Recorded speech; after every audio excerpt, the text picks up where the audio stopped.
प्रधानमंत्री नरेंद्र मोदी इंडोनेशिया के दौरे पर हैं। पीएम मोदी को आज इंडोनेशिया के सर्वोच्च सम्मान Bintang Adipurna of the republic of Indonesia से सम्मानित किया गया। इस मौके पर उन्होंने इंडोनेशिया के राष्ट्रपति, वहां की सरकार और देश की जनता का दिल से आभार व्यक्त किया। प्रधानमंत्री मोदी ने कहा, यह सम्मान सिर्फ उनका ही नहीं बल्कि 140 करोड़ भारतीयों का सम्मान है। दोनों देशों के बीच में मजबूत होते रिश्तों और आपसी भरोसे का प्रतीक है।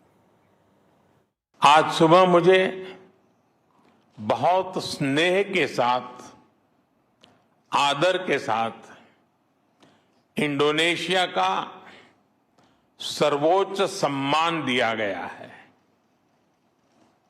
ये सम्मान कोटि कोटि भारतवासियों का है। इंडोनेशिया के लोगों की भावनाओं का है। भारत और इंडोनेशिया के ऐतिहासिक और आत्मीय संबंधों का है। मैं प्रेसिडेंट प्रबोवो जी,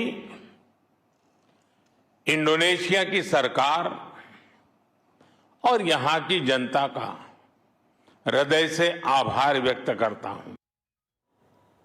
प्रधानमंत्री नरेंद्र मोदी ने राजधानी जकार्ता में इंडोनेशिया की सरकार के साथ में कई अहम रणनीतिक रक्षा समझौते किए हैं। इंडोनेशिया ने भारत से ब्रह्मोस और अस्त्र मिसाइल खरीदने की घोषणा कर दी है। यह भारत के डिफेंस सेक्टर के लिए बहुत बड़ी बात है।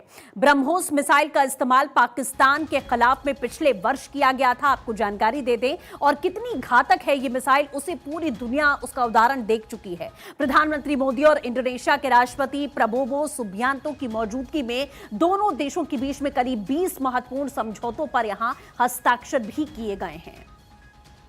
हमारे देशों के बीच बढ़ता विश्वास हमारी रक्षा, सुरक्षा और मैरीटाइम सहयोग को मजबूत कर रहा है।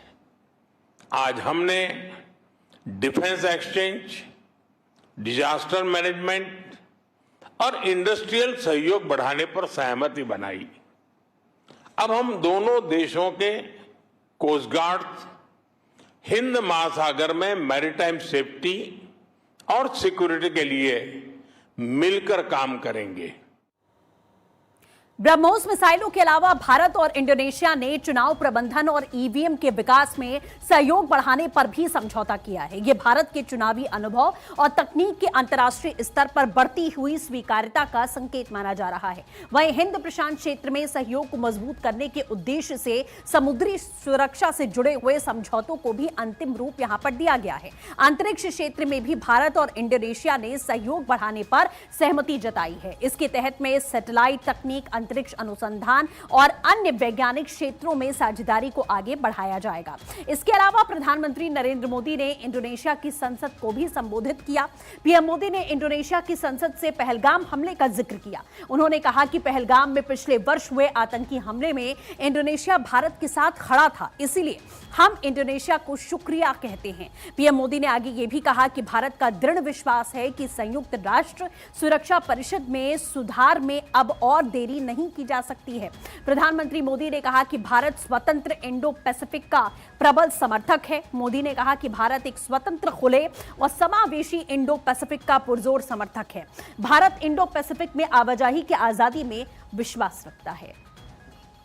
हम दोनों ही राष्ट्र लगभग एक ही समय स्वतंत्र हुए। इंडोनेशिया 1945 में और भारत 1947 में। और जब स्वतंत्र राष्ट्र के तौर पर संप्रभुता की बात आई तो भारत संयुक्त राष्ट्र में इंडोनेशिया के स्वतंत्रता आंदोलन की मजबूत आवाज बना। उस दौर में आदरणीय बीजू पटनायक जी ने जो भूमिका निभाई, जिस तरह उन्होंने प्रधानमंत्री सुल्तान शहरीर और उपराष्ट्रपति मोहम्मद हट्टा को सुरक्षित भारत पहुंचाया, वो घटना दोनों ही देशों को और करीब ले आई। ऑनरेबल मेंबर्स, एक और बात जो हमें एक दूसरे के करीब लाती है वो है हमारा मजबूत लोकतंत्र और लोकतंत्र में विविधता। भारत दुनिया का सबसे बड़ा लोकतंत्र है, मदर ऑफ डेमोक्रेसी है, और इंडोनेशिया दुनिया की तीसरी सबसे बड़ी डेमोक्रेसी है। भारत में सैकड़ों भाषाएं और अनेक परंपराएं हैं, तो इंडोनेशिया में भी सैकड़ों भाषाएं और अनेक परंपराएं हैं। भारत में वसुधैव कुटुंबकम का मंत्र है, तो इंडोनेशिया में भिन्नेका तुंगल इक्का का विचार है। हम दोनों ने अपने लोकतंत्र में इस विविधता को ही अपनी एकता की नींव बना लिया है।